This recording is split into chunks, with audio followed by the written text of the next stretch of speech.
Hello everyone, my name is Annual, and today we have a special video where we go over this most recent character, Disciplinary Prefect Aria. And also, before we get started, please tell me how my mic sounds. I was messing around with my OBS settings, so I don't know if my filter sounds good or not, so tell me if it does. But yeah, let's get back into Aria, and we'll just go over how she feels should you pull for her. It has been about a week since her release, and we have about 13 days left until she leaves. And the next suspected ML5 should be ML Ross. So the question is, should you pull this unit or should you pull Ross? And you can come to your own conclusion about that, but if you want some guidance, I would probably recommend skipping Aria for the general player base. Now the reason for this is the good, the bad, and the ugly. So let's talk about the good. Now Aria is very good in playstyles where you're able to cancel out your opponent's books, as in if they're playing cleave. You're also good if you're playing her in that aggressive setting. Now I think here I was playing aggressively and I had Aria on 3. I decided to take Aria simply only because I wanted to play her, as well as she has some ER and so on and so forth. And although my opponent didn't take damage, you can see I completely just ran him over. And she felt good in this state because, well, I'm completely running over my opponent. Now I have to say this is probably partially just a Renac show, so I don't know how much of this is actually true, but I'll just skim ahead a little bit here, and also let me turn on my audio for the game like a genius so you guys can actually hear it. But so let's we'll just skip over it a little bit here, and you'll begin to see that around here, I think. Oh no, she didn't have a swift attack. Or did I get swift? Okay.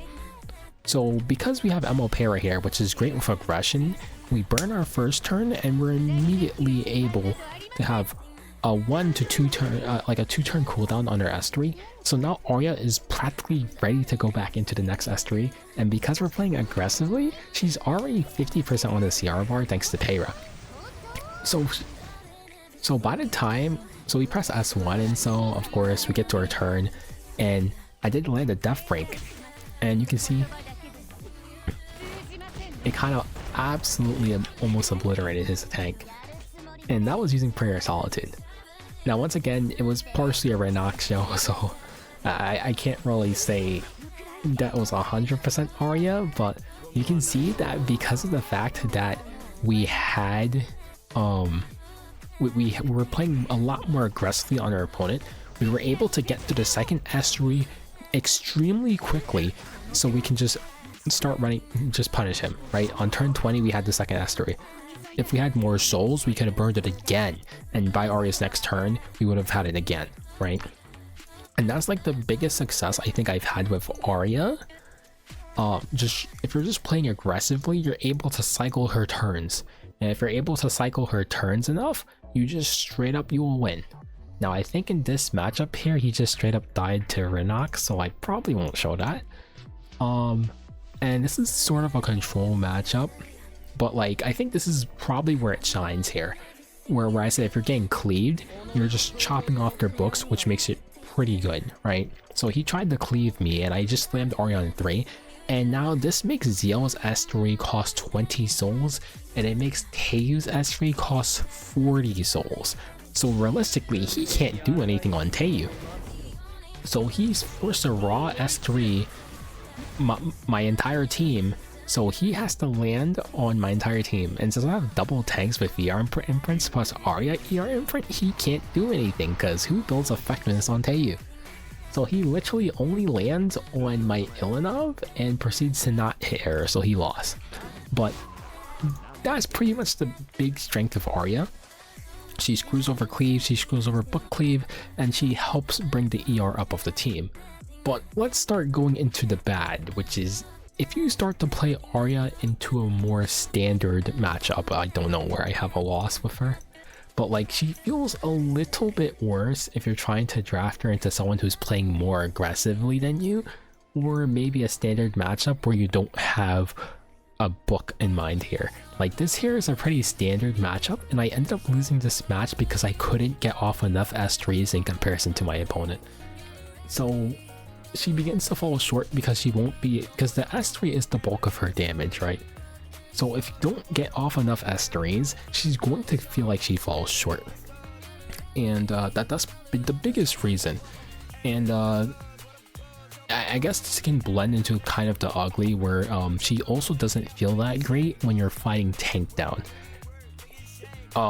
Especially tank down with Emperor Ilanov, because Ilanov prevents pen resistance, and as you may know, Aria can't afford to hold this S3. Because while this has a cooldown, right, you're gonna get your extra attack. So if you hold your S3, you're not gonna have this extra attack, meaning Aria is actually completely useless. So you're actually forced to use your S3 every single turn. And if you're fighting an Emperor and Ilanov, if you're fighting a tank down match with Ilanov on the other team, you're actually gonna end up doing less damage over time, which makes it incredibly hard for her to function. And that's kind of the reason why it makes her. She feels really bad in this meta for that reason. Now, in terms of gear, how you want to gear the character, there is a couple of options. I think counter set is okay, but it's definitely not the best in slot. The only reason counter would be pretty good is if you can get somewhere near this stat line, right? And you don't need to have 30k HP. You can be like around 28k HP with around 28k HP with some level of crit damage instead. You just want to have at least 27k HP, I think 26 at the lowest, some bulk so you can survive, and the rest into crit damage, and have somewhere around like maybe 190 speed for a counter set. You want to be usually around 200 plus speed because you want to take turns with her.